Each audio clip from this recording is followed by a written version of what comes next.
You have reached Red Steele's Toilet Review. I'm your man, Red Steele, and today I'll be reviewing from Transformer Age of the Prime, Air Raid.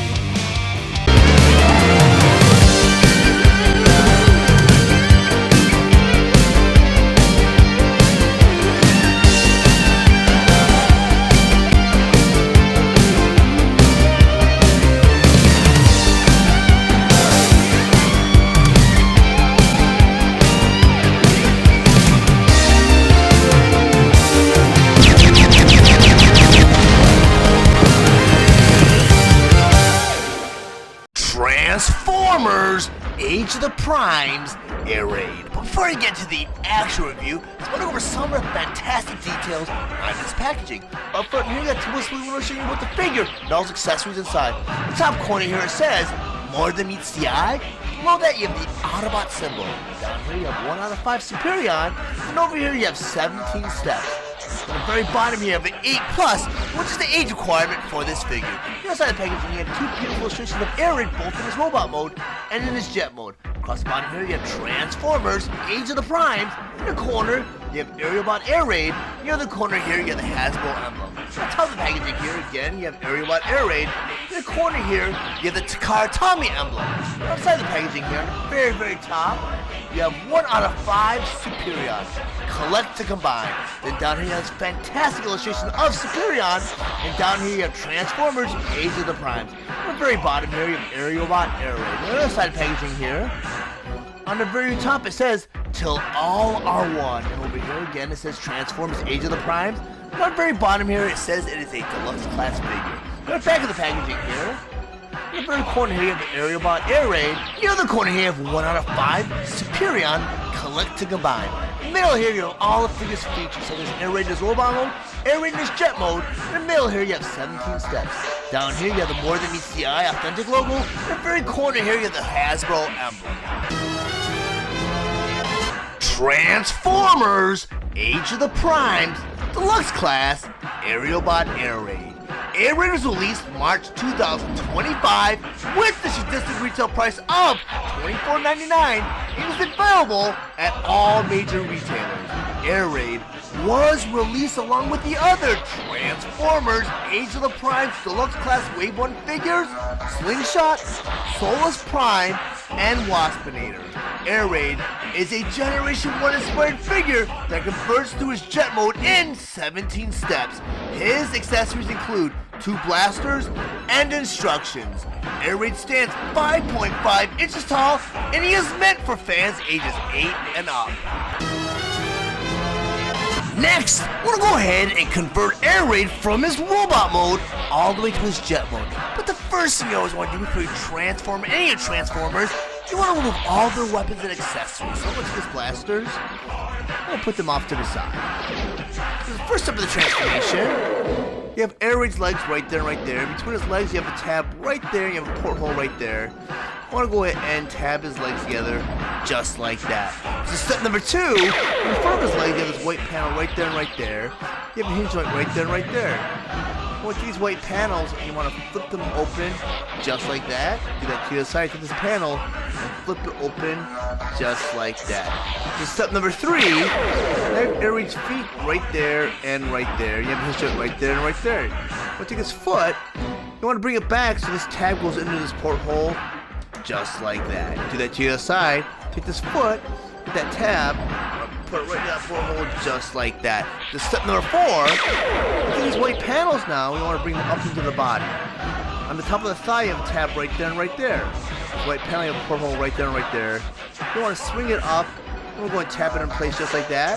Do that to the side, take this panel and tab it right into place just like that. So step number 5, you have Air Raid's fist right there and right there. You have a hinge joint right there and right there. You want to take his fist and flip it right in his forearm just like that. Do that to the other side, take that fist and flip it right into the forearm just like that. So step number 6, on the inside of the arm near the elbow you have a porthole right there and right there. Side of his body you have a tab right there and right there. We'll put this arm right into that tab just like that. Go and do it to the other side, take this arm piece and tab it into place just like that. Then step number 7, we'll take Air Raid's head now. I'm going to rotate it all the way around, just like that. Then step number 8, this white panel right here, the Aerialbot symbol. I'm going to flip this panel up, just like that. Step number 9, we'll take Air Raid now. You have this backpack piece right here. You have double joint hinge joint right there. When we go to this backpack piece, you want to pull it up so it separates from the back, just like that. So step number 10, with this backpack piece now, and you want to extend it straight up, just like that. So step number 11, you want to bring this backpack piece all the way down. You got a tab right there and right there. You got a porthole right there and right there. You want to bring this backpack piece down, but you want to make sure tabs into place, just like that. So step number 12, you have Air Raid's wings right there and right there. You have a hinge joint right there and right there. On the bottom of these wings, you have a porthole right there. In the back of the arm, you have a tab. Bring that wing piece down, just like that. Get to the other side, bring that wing piece down, just like that. Which is step number 13. On the back of the jet, you have a tail fin right there and right there. On the bottom of the tail fin, you have a hinge joint right there and right there. You want to bring the tail fin down, just like that. Do that to the other side, bring that tail fin down, just like that. So step number 14, you have these top tail fins right there and right there. So what you want to do next is go and rotate it all the way around, just like that. You want to do that to the other side, take that tail fin and rotate it all the way around, just like that. So step number 15, this back piece right here, you got a hinge joint right there. You want to go and take this back piece and you want to bring it up, just like that. And step number 16, you want to bring this whole piece and you want to bring it forward, just like that. Then the 17th and final step, you want to go ahead and snap this whole piece together, just like that. And now you have Air Raid in its full jet.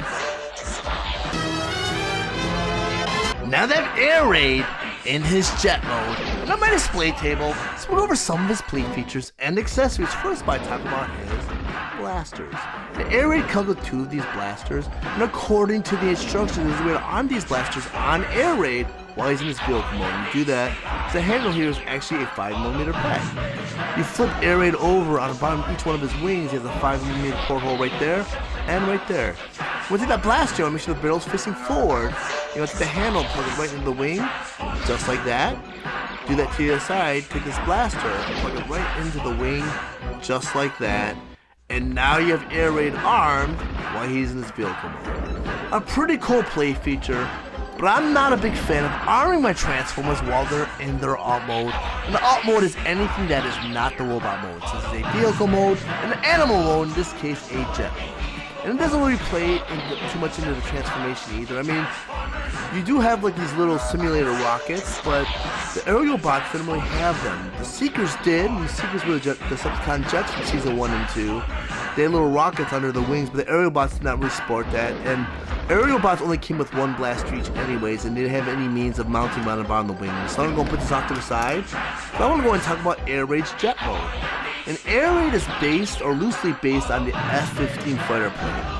And if you're alive back in the mid to late 80s, you knew that these fighter planes were all the craze. I mean, they're all forms of media, from books to cartoon series to TV series, even the movies. I mean, in 1987, when Air Raid originally was released, the top movie was Top Gun, which was really, really cool. I mean, everyone wanted to be one of these fighter plane pilots. G.I. Joe had the Sky Strikers.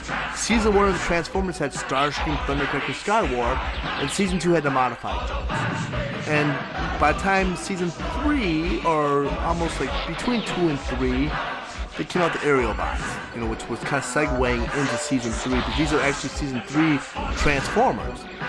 And you know, this figure is fantastic. I mean, his vehicle mode is based on the animated model from the cartoon series. And they did a great job because both modes are great. We're not getting to the robot mode in a second. But, I mean, for Season 2 of the cartoon series, they weren't afraid to get too much into the robot or the toy design, because Season 1, they kind of went away from the toy design and they did their own thing. They wanted to make the robot modes appeal to kids, so they made them as human as possible. Well, when Season 2 came out, they wanted to keep the animated models more closer to what the toys would look like, so you didn't really kind of get the issue like you did with Ironhide, where the toys look nothing like what they saw in the cartoon series. And the perfect example is Red Alert and Sideswipe, which were identical toys, just that Red Alert had the light bars, Sideswipe didn't. And so you would expect the animated model for Red Alert to be exactly like Sideswipe. But what they did, and you can compare the two animated models next to each other, Sideswipe had some more of the toy features on it than, Red Alert had more toy features on it than Sideswipe, where he was less proportioned, like more boxy, looked more like the toy.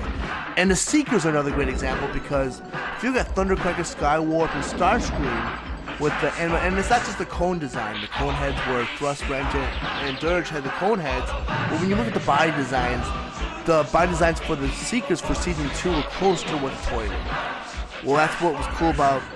By the time Aerialbots came out, they weren't afraid to animate the robot parts on the bottom of the jets. And you got that from the original Generation 1 toy. And this Generation 1 toy, had, the F-15 fighter plane, it's more proportional, looks more like an F-15 fighter plane. And that is because, and this is the theory of mine, Takara Hasbro took whatever inspiration, whatever vehicle they wanted to use, and they engineered robot mode from that. Well, with the newer series like War for Cybertron, Legends, you got the Studio Series, Legacy, now the Age of the Primes. What they did was they wanted to stay as authentic to the robot mode because they wanted us to more familiarize the robot mode with what we associated with the cartoon series, or whatever cartoon series we grew up with. In this case, Generation 1. And Air Raid in robot mode, and I'll get to that in a moment, he looks just like he did in the cartoon series. And what they did is they wanted to engineer a jet mode from that robot mode, and that's why you get a lot of the weird transformations. In this case, his transformation is pretty similar to what you saw from Combiner Wars and Generation 1, but like a lot of the other figures where they wanted to kind of stay authentic to the cartoon series and the movie, like Optimus Prime, it's not just flipping his arms off to the side and bending his legs backwards. There's a lot more to the transformation to kind of hide that, hide a lot of the car parts and robot parts from whatever respective mode you're trying to transform them into.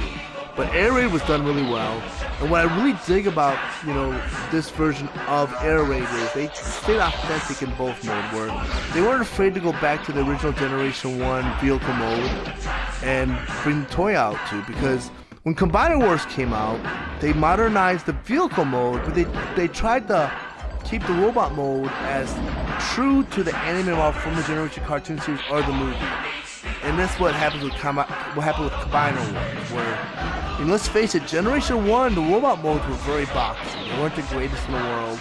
And the coolest thing in the world was when they brought out the Legend series, when they had the more updated, models of the vehicles, but the robot modes looked just like they did from Generation 1 cartoon series. I mean, with Prowl and a lot of the figures they came out with over time, until they came out with Earthrise, where they weren't afraid to go back to the original, car design, like the Fairlady Z, I believe, is what Prowl was based on.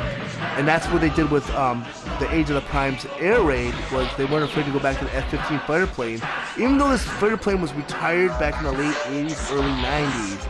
I mean, you can still see this plane in action when you go to air shows, because I think the Blue Angels still commission their F-15 fighter planes, and they've been around for a long time. And I think for the last Top Gun movie, they did bring an F-15 fighter plane into that movie too. But I mean, these planes are very, very old now and outdated, so they didn't really think these toys would sell the kids. But they are, and they're very cool. So I'm going to go and put these off to the side, because I want to go and talk about Air Raid. Air Raid is nicely done. And a cool touch I noticed was they actually end the landing gear. Because I know my gripe with a lot of the other War for Cybertron, Legends figures, or Generations figures is they didn't put landing gears. I mean, there's no rolling wheels on it. And this part right here is the bottom of the foot, so I mean, if you roll across any abrasive surfaces, it will cause some damage, but where it causes damage is very insignificant. Not like the other figures where it rolls on the bottom of the chest or something, and if you transform your figure and you're rolling around in the driveway and scratching up the bottom of your car, you got scratched up chest. Well, here you get the landing gear here, which is a cool touch because the Generation 1 toy actually had a landing gear, which is kind of a permanent thing, it stuck out even in robot mode. but it was a little white piece that stuck out, and they kept it real with this version. But you could put it into his chest and out of his chest, so you can conceal the landing gear in this robot mode, which is really, really cool. I mean, you can't do anything about this white piece right here, but I mean, let's be real. If you're an Aerialbot fan or you're collecting these figures, you're probably collecting to display Superion, which I'm not going to really get into anything about Superion in this review, because after I collect all 5 Aerialbots, I'll have a review solely put together for Superion. Both his combination and just his review all together. This is going to be strictly about each individual Aerialbot until I get to that review. But this jet mode is very, very cool. I mean, it's very solid, and I can't say if it's an improvement from Combiner Wars, because Combiner Wars I don't think it's bad. I know a lot of people gave Hasbro and Takara a lot of grief over the Combiner Wars version of Air Raid and the Aerialbots, and I thought they were great figures. They were my definitive, Aerialbots, in that case Air Raid. But since this one has come out, I have to say this Air Raid has become my more definitive Air Raid. Now that Air Raid in his robot mode and on my display table, I once again want to go over some of his plate features and accessories. First, by talking about his blasters. And like I mentioned earlier on, he comes with 2 of these blasters. But to arm Air Raid with these blasters while he's in his robot mode, the handle here is actually a 5mm peg. Each one of his fists has a 5mm porthole. With that blaster, and you plug in either one of his fists, just like that. Go and do that to the other blaster, take that blaster, and plug into the other fist, and now you have Air Raid armed while he's in his robot mode. And as you may or may not know, the Generation 1 version of Air Raid only included 1 blaster. So I'm going to take one of his blasters and put it off to the side. So I'm going to go and talk about his robot mode, and I have to say his robot mode is very faithful to the animated model from the Generation 1 cartoon series, which is what it's meant to be. Did a great job doing that. And I know with Generation 1, the issue they had was the toys looked nothing like it did on the cartoon screens, and that's where this toy line comes into place. Because I mean, if you watch the original cartoon series and you compare this figure to what you see on the TV series, it is totally faithful. Very, very nice representation of that animated model. And I really love that they left that touch where the backpack is actually part of the jet, which was a cool little thing that you see. You see the Aerialbots walking around and they get the jet backpacks, which I thought was really, really cool. And that plays from the transformation from the original Generation 1 toy, where you took the tail end of the figure and the top end of the figure, you brought it together as the backpack right here. That's really cool. And like I mentioned earlier on, I mean, with Generation 1, you got what you got. I mean, technology was very limited back then, or wasn't as advanced as it is right now. So, I mean, the vehicle modes were always nice and tight. And what they did was they engineered a robot mode from it. And it wasn't always the greatest, and it wasn't always the greatest representation of what you saw in the cartoon series. So when Combiner Wars came out, what they did was they took the vehicle mode and modernized whatever standards that are going on at that point in time, like whatever car model that was out that year that Transformer came out. They tried to up it. Like if it was a Lamborghini, they came out in 2000, it was a 2000 Lamborghini as opposed to the 1981, 1982 version of the Lambo. So what they did was they updated the vehicle modes, but they tried to make the toy look more like it did in Generation 1 cartoon series or whatever animated model they want to base it on, to kind of give us a better representation of that, because Generation 1 kind of lacked in that department. That's where Combiner Wars comes in, and this is my Air Raid from Combiner Wars. And up until this point in time, he was my definitive Air Raid, and I did have him displayed as part of Superion. But, I mean, I thought that he was as close as you're going to get to the cartoon series, but having him side by side with Age of the Prime's Air Raid, it kind of pales in comparison. I mean, he has a lot of great features. I mean, he has a modern, sleek look to him, more of a futuristic look to him, just sleeker angles in a lot of his molding, a lot of details in the molding, as opposed to Air Raid being very simplistic. But since he is based on an animated model, they kind of kept that very simple. But I like simple, and I like Generation 1. So, I mean, this toy is great, just for nostalgic reasons. I did keep him displayed as part of Superion, so I'm going to put Air Raid off to the side. And I mean, this version of Air Raid's fantastic too, and Superion's a great figure, and I know a lot of people griped about Superion for Combiner Wars, but he is a good figure. But now that we have Age of the Primes, I'm satiated. I'm just totally happy that they came out with this figure. I mean, from all angles. And let me go and rotate him out so you see what's up from all angles. Just a great figure. Highly recommend him. Don't miss out on this version of Superion or the Aerialbot. But if you guys found any information in this review valuable, please like and share this video. Also, if you really enjoy my content, please subscribe to my channel. And while you're there, click the bell to be notified of any future videos. I want to thank you guys for watching Red Steele's Awesome Toy Collector review. I'll check you guys out next time.